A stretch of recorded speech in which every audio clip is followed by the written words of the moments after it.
Okay, let's read another edition of the Rambler. This time, number 28, for Saturday, June 23rd, 1750. Of course, this is by Dr. Samuel Johnson, and the title of this is The Various Arts of Self-Delusion. And it starts with a little Latin, which I'll skip, and then a quote. And I'm amazed at how apt and appropriate and fitting these quotes are for each of these essays. After I finish the essay and then I think back over it and then remember the quote, I go, oh, that's really spot on. That's happened so many times now. To him, alas, to him, I fear, the face of death will terrible appear, who in his life, flattering his senseless pride, by being known to all the world beside, does not himself, while he is dying, know, nor what he is, nor whither he's to go. By Cowley.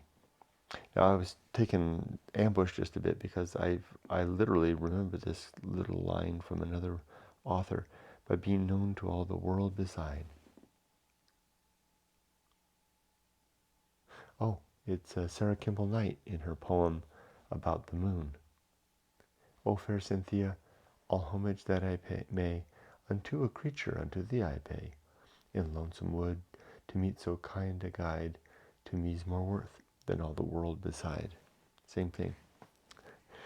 Interesting. I don't imagine that that's anything more than just a nice coincidence. Probably this type of alliteration, is that the right word? It was common at the time in poetry, perhaps. I think Sarah Kimball Knight, she might have come before Johnson. Let's read it again. To him, alas, to him I fear, the face of death will terrible appear, who in his life, flattering his senseless pride, by being known to all the world beside, does not himself when he is dying know, nor what he is, nor whither he's to go.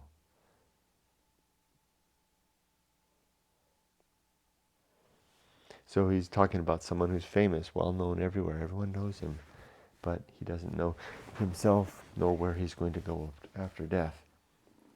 And Cowley says that death will appear fearful to him. Okay, again, what was the title of this one? He puts the title in a different section. The Various Arts of Self-Delusion. There we go. I have shown in a late essay to what errors men are hourly betrayed by a mistaken opinion of their own powers and a negligent inspection of their own character. I've shown in a late essay, so in one of my recent essays, probably one of the Ramblers, to what errors men are hourly betrayed by a mistaken opinion of their own powers and a negligent inspection of their own character. So that would be the essay of the young man who made himself his life difficult by thinking more of himself than he actually was. But as I then confide, and that was just the last two Rambler essays that we read. That would be 26 and 27. But as I then confined my observations to common occurrences and familiar scenes, I think it proper to inquire how far a nearer acquaintance with ourselves is necessary to our preservation from crimes as well as follies, and how much the attentive study of our own minds may contribute to secure to us the approbation of that being, God that is, to whom we are accountable for our thoughts and our actions, and whose favor must finally constitute our total happiness. One more time. But as I then confided my own, so he said, I talked about recently what happens, the folly that can result when we betray ourselves about our own powers. But as I then confined my observations to common occurrences and familiar scenes, I think it proper to inquire how far a near acquaintance with ourselves, so talking about, circumstance with others, now he wants to dive deeper about acquaintance with ourselves is necessary. namely to protect ourselves from to prepare ourselves for our final interview with God. I don't know what we call it, the final interview with God. Our first interview with God.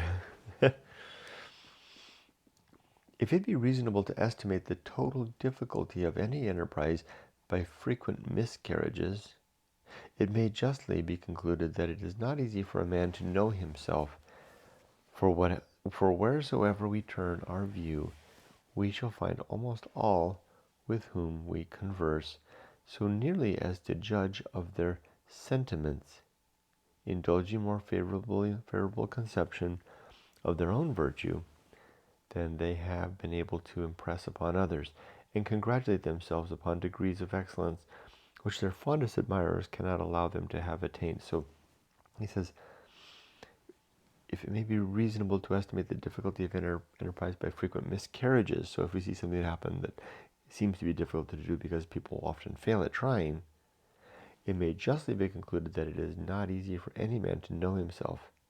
Yeah, and then likewise, we can't say that any man can know himself well because of how frequently a man thinks well of himself beyond the opinions of those who know him. Those representations of imaginary virtues are generally considered as arts of hypocrisy. Those representations of imaginary virtue are generally considered as arts of hypocrisy, and as snares laid for confidence and praise. But I believe the suspicion often unjust. Those who thus propagate their own reputation only extend the fraud by which they have been themselves deceived. One more time. Those representations of so someone who thinks themselves better than they actually may be, and they represent themselves with imaginary virtues, are considered hypocrites, but Dr. Johnson believes they are more victims.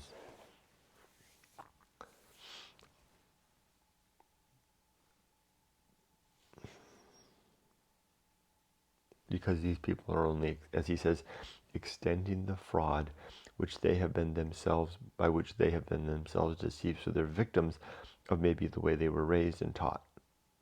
For this feeling is incident to numbers, so is common to many, who seem to live without designs, competitions, or pursuits.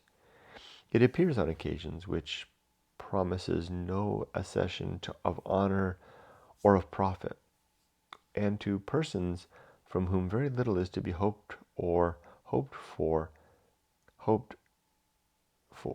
feared. It is indeed not easy to tell how far we may be blinded by the love of ourselves. So it appears on occasion which promises no accession to honor. So it happens all the time, even when there's no opportunity of improvement. And to persons from whom very little is to be hoped for, or hoped or feared. The great and the small both. It is indeed not easy to tell how far we may be blinded by the love of ourselves. When we reflect how much a secondary passion can cloud our judgment. We have some, secondary interest, something that catches our eyes and it clouds our judgment. Maybe a person that we want, or something that we desire, and our judgment goes out the door. I'm reminded of how I wanted that run apartment in Harbor City, and I was practically telling the realtor, "Let's ready to sign on the dotted line," and clouding my judgment about including my wife in that, participating in that decision. And how few faults a man in the first raptures of love can discover in the person or conduct of his mistress. Yeah.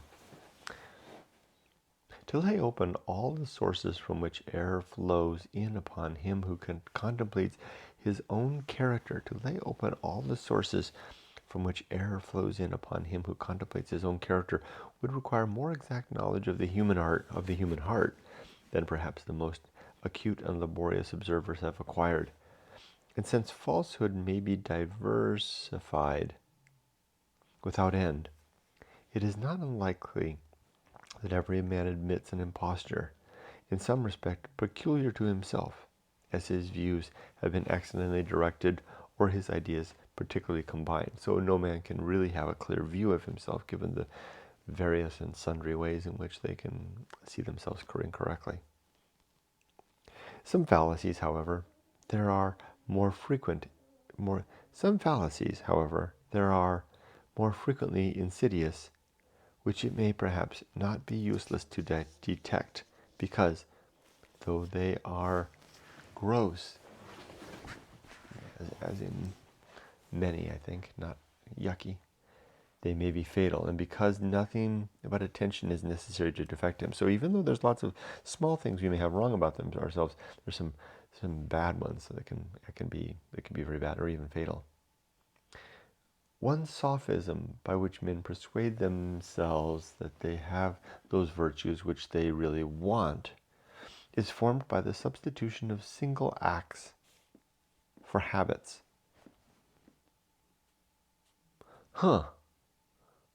So you do something once and say, that's the way I am.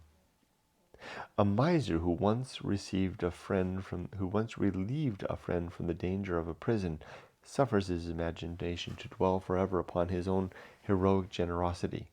He yields his heart up to indignation at those who are blind to merit or insensible to misery, and who can please themselves with the enjoyment of that wealth which they never permit others to partake. For many censures of the world, a miser who once relieved a friend from the danger of a prison suffers his imagination to dwell forever upon his own heroic generosity. So he thinks forever, I did a great thing, and that's my character. But it was just once. He yields his heart up to indignation at those who are blind to merit or insensible to misery. So he's blinded. He's incensed by those who seem to be the selfish misers, of which he is one. But he just had that one instance. From any censures of the world or reproaches of his conscience, he has an appeal to action and to knowledge. And though his whole life is a course of rapacity and avarice, he concludes himself to be tender and liberal, because he has once performed an act of liberality and tenderness. As a glass which magnifies objects by the approach of one end to the eye, lessens them by the application of the other, so vices are extenuated by the inversion of that faculty by which virtues are augmented. Interesting.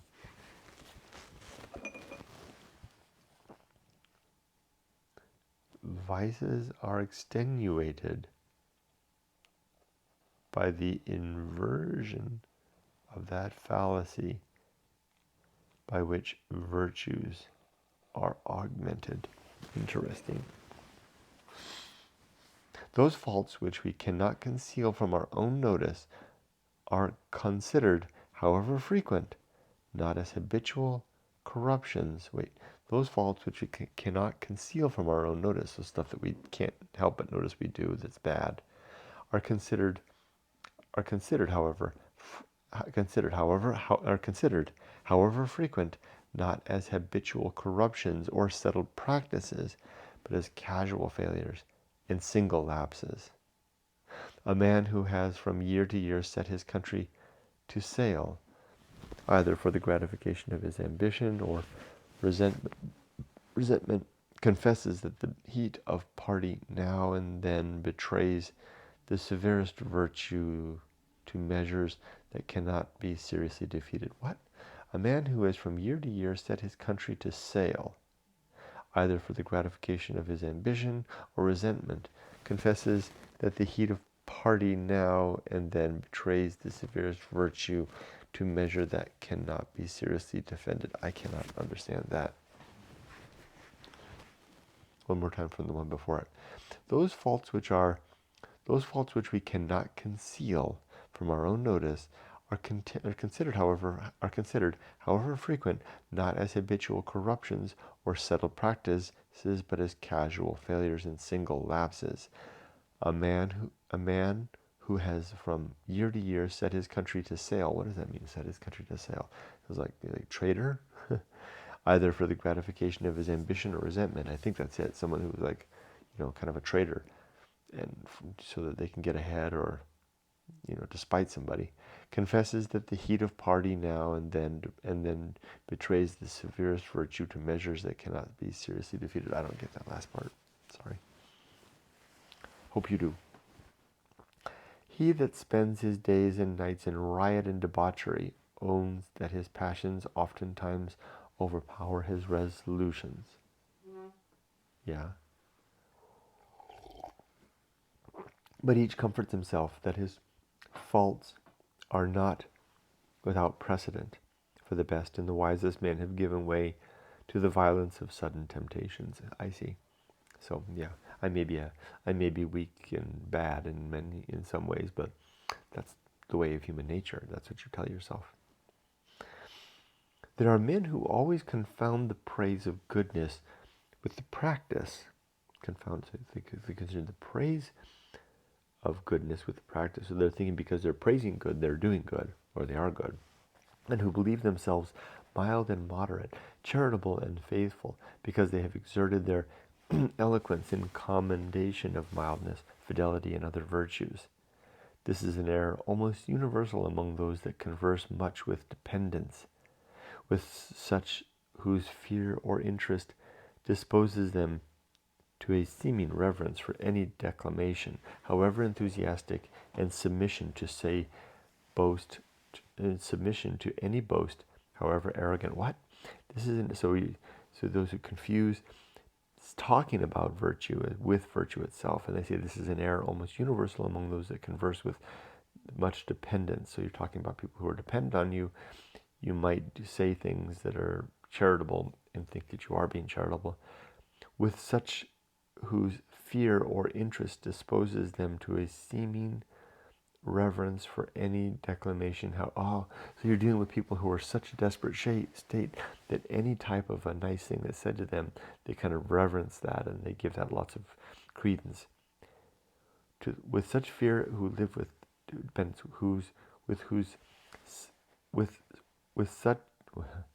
with such whose fear or interest disposes them to a seeming reverence of any declamation, however enthusiastic, and submission to any boast, however arrogant. Yes.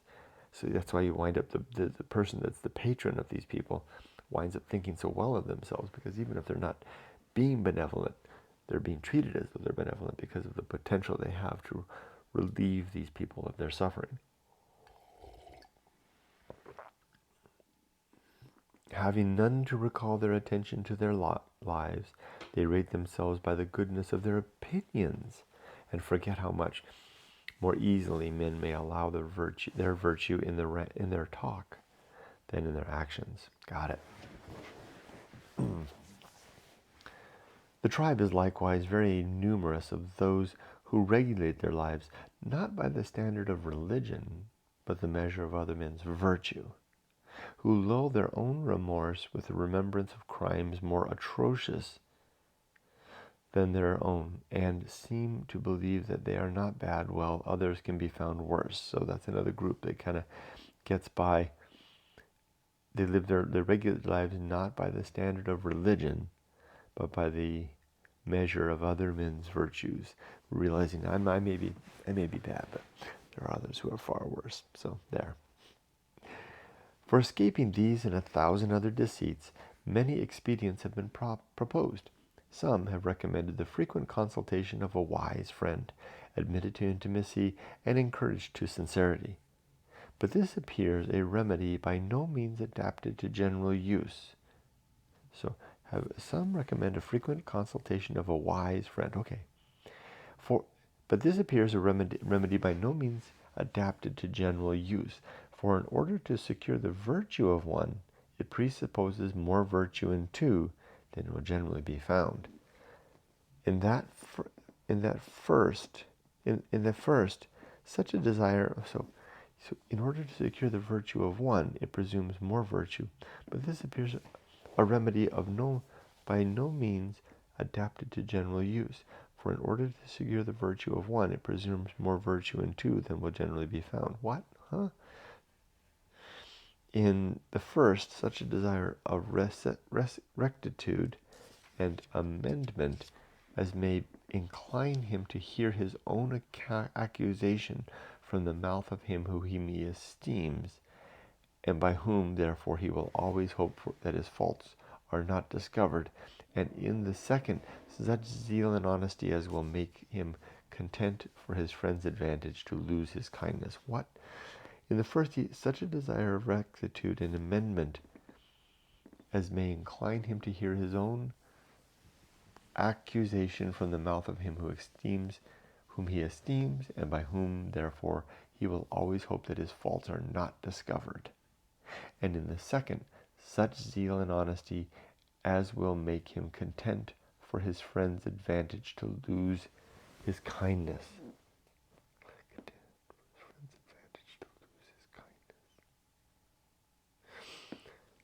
Incline him to hear his own accusation from so he's going to hear his better friend, so to speak, accuse him. Therefore he will always hope that his faults are not discovered. And in the second, such zeal and honesty as will make him content for his friend's advantage to lose his kindness. What? Let me try this paragraph again.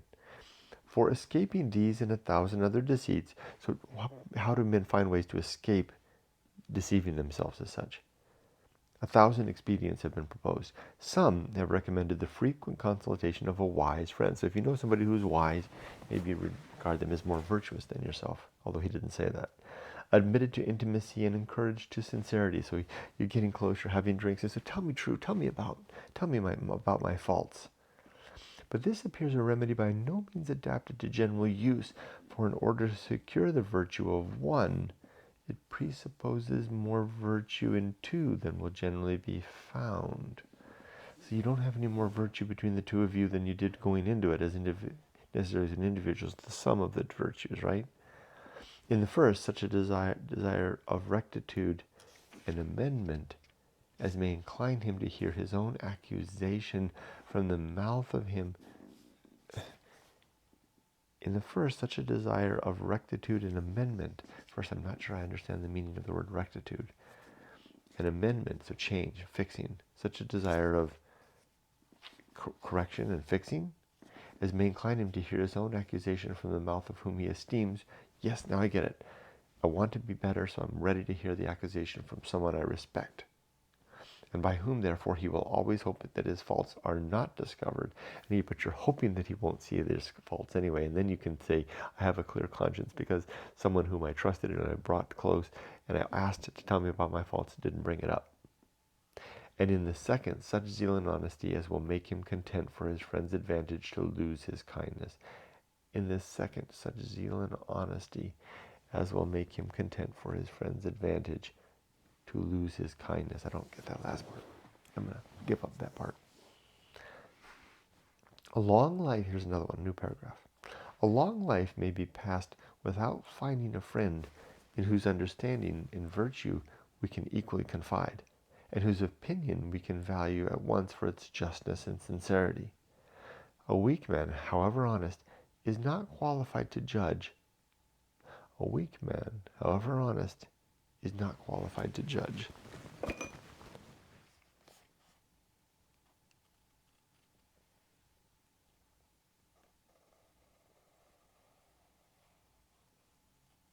That's an interesting idea. A man of the world, however penetrating, is not fit to counsel. Friends are often chosen. A man of the world, however penetrating, is not fit to counsel. Broad censure from Dr. Johnson. Maybe not censure, but observation. Friends are often chosen for similitude of manners, and therefore each palliates the other's failings, because they are his own. Friends are tender and unwilling to give pain, or they are interested and fearful to offend. Friends are not good people to get the truth out of because they might have the same faults as you. That's why they're similar, and they don't want to bring those up. And they're also they care about you, are tender and unwilling to give pain, or interested. They've got some connection and fear, as he says, fearful to offend. These objections have inclined others to advise. These objections have inclined others to advise that he who would know himself should consult his enemies. Jeez.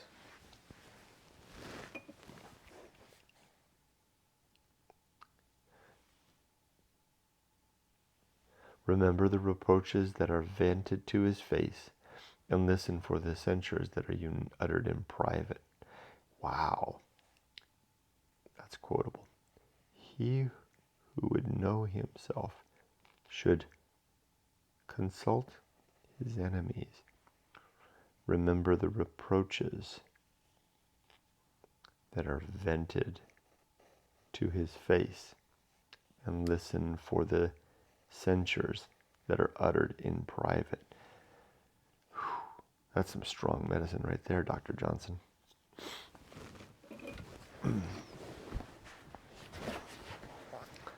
For his great business is to know his faults, and those malignity, and those malignity. For his great business is to know his faults, and those malignity will discover, and resentment will reveal. Oh, I get it.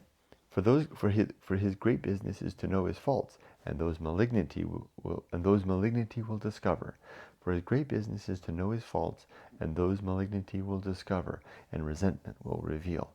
Bam! A more honest mirror from the critics, from the criticism of those who might hate us. But this precept, although they might pepper it with other stuff too, but this precept may often be frustrated, for it seldom happens that rivals or opponents are suffered to come near enough to know our conduct with so much exactness as that conscience should allow and read and reflect the accusation. Got it. So yeah, they may have bad things to say about us, but how well do they know us after all?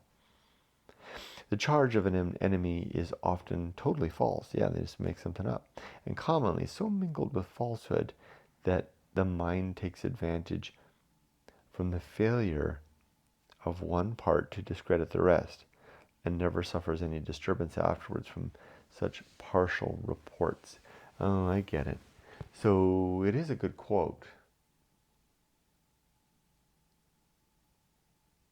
But they don't really know us that well, and they may decide to go overboard and impugn us with one fault of part of our character as constituent to all of us. So I have to read the whole thing to get the whole thing. Okay, I'll have to make a note here.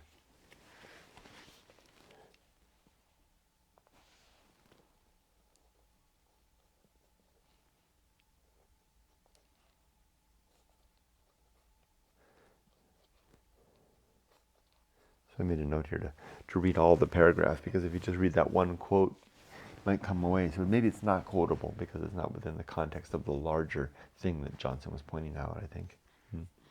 Yet it seems that enemies have been always found by experience the most faithful monitors. For adversity has ever been considered as the state in which a man most easily becomes acquainted with himself. And this effect is it must produce by withdrawing flatterers, whose business it is to hide our weakness from us, or by giving loose to malice and license to reproach, or at least by cutting off those pleasures which called us away from meditation on our conduct, and repressing that pride which too easily persuades us that we merit whatever we enjoy. Now there's a quote right there. So,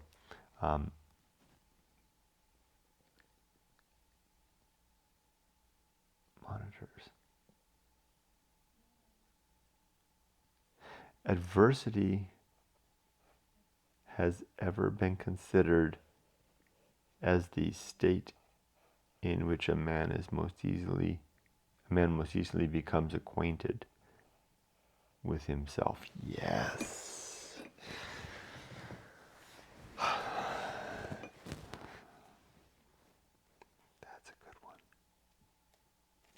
Good summons to the path of wildness. That's worth putting in the book.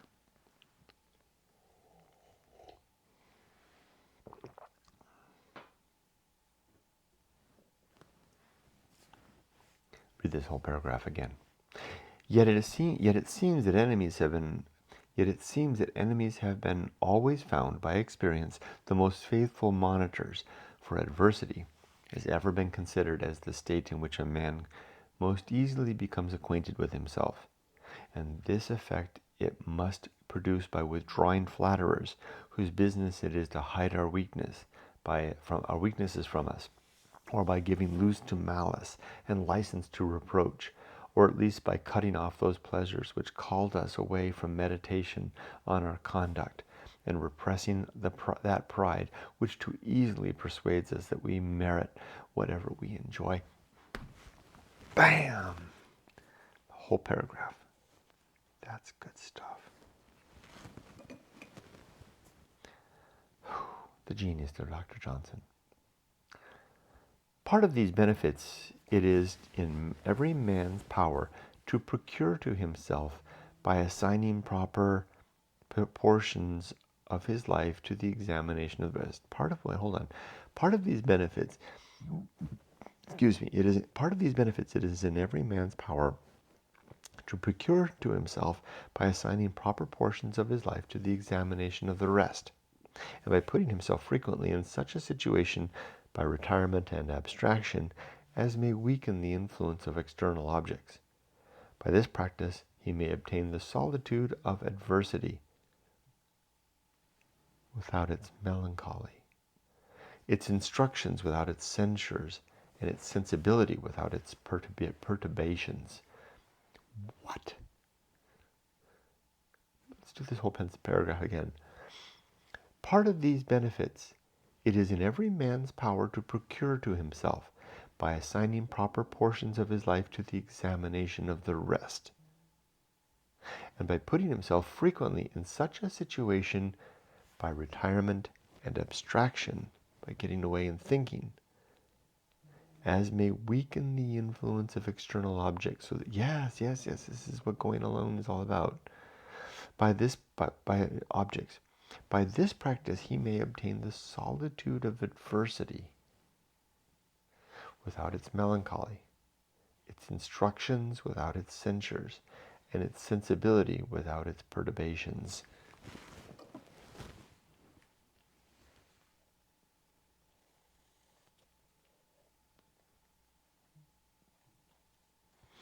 I would love to put that in the book if I could find a way to do that and keep. It's so hard to understand. You need to read it 3 times to really get it.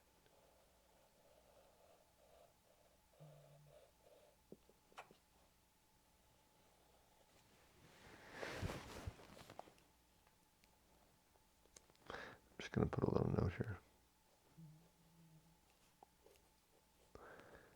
That sums up going alone, that one bit right there.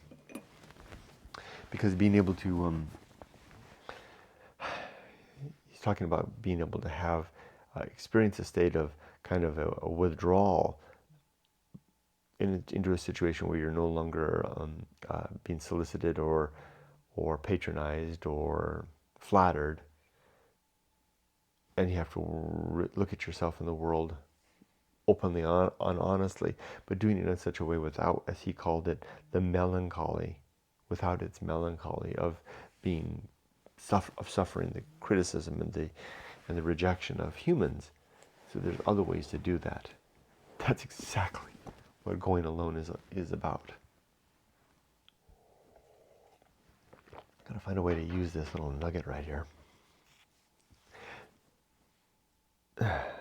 The necessity of setting the world at a distance from us when we are to take a survey of ourselves.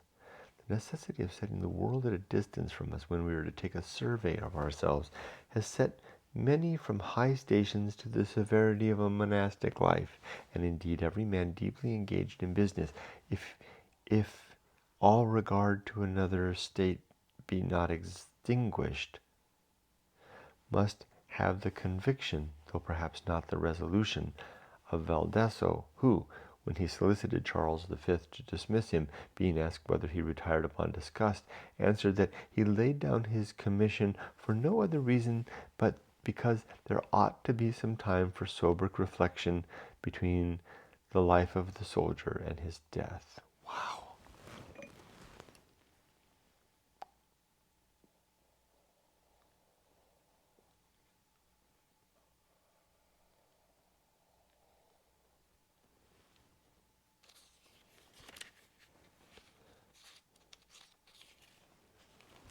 Let me try to get that part again.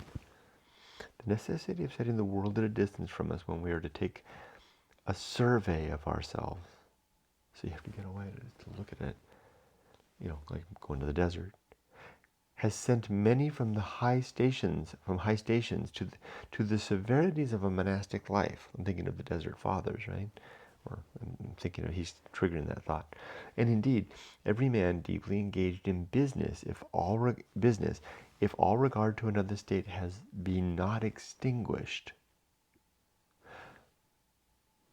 must have the conviction, though perhaps not the resolution, of Valdesso, who, when he solicited Charles V to dismiss him,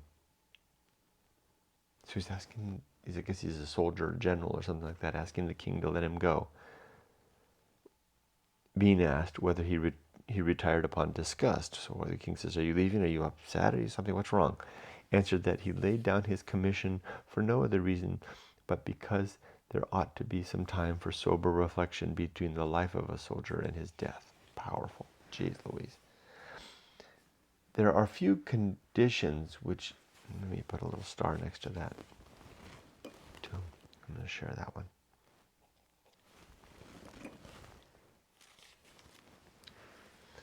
There are few conditions which do not entangle us with sublunary hopes and fears. I don't know what that word means. Sublunary. There are few conditions which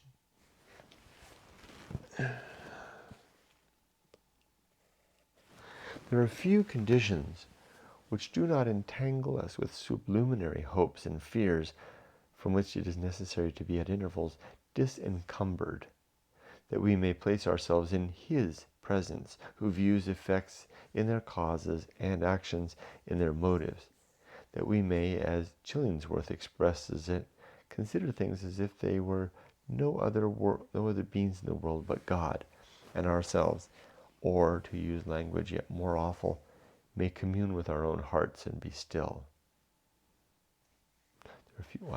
There are few conditions which do not entangle us with sublunary hopes and fears.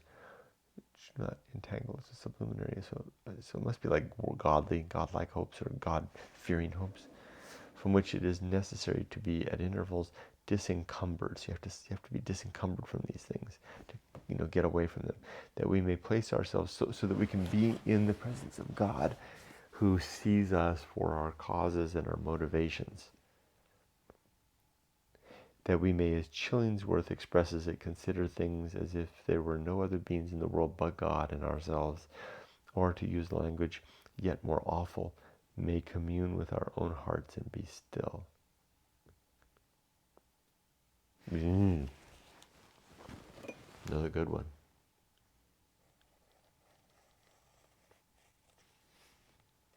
So he's saying we need to find a way to get into that state where we can be alone with ourselves and have that kind of a reflection, as though if it was just God in us, and God who knows all of our motives and all of our consequences. And we can't hide, we won't be flattered, we can't be with any undue peace. And as he says here, commune with our own hearts and be still. He's going to say something from Seneca now, yay. Death, says Seneca, falls heavy upon him who is too much known to others and too little to himself.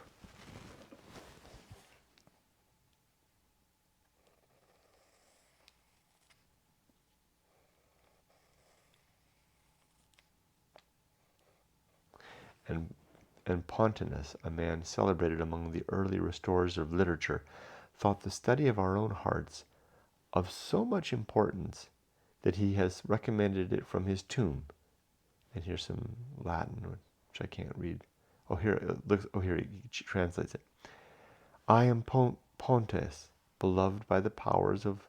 No, wait, hold on. Before I read that, and Pontes, a man celebrated among the early restorers of literature, thought the study of his own heart so much importance that he has recommended it from his own tomb. I am Pontanus, beloved by the powers of literature, admired by men of worth, and dignified by the monarchs of the world.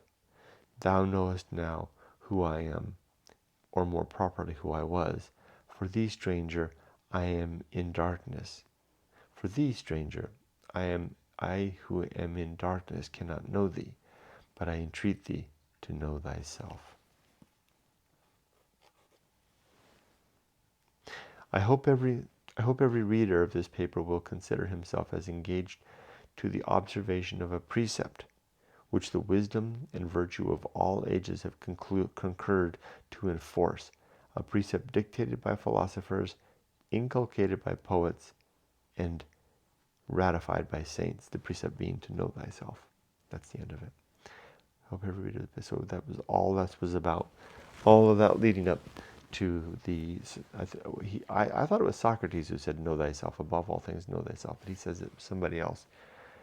Very nicely done. So of all the ways that we can hide our own opinion, hide it within our own opinion, hide within the opinions of those who love us and therefore may not have reason to be completely honest with us, hide from the opinions of those who hate us, who may have a corrupted, who may tell us some of our faults, but maybe overdo it and have a corrupt view of things. And find a way to seek after the solitude that allows us to have, that we may commune with our own hearts and be still, ultimately leading to a position of knowing oneself. Great stuff. One of the best essays of the Rambler. And I think this is helping the way I'm kind of, thinking about it and distilling it out as I go, rather than just reading it and leaving it at that, which I never understand much of anything. Take care.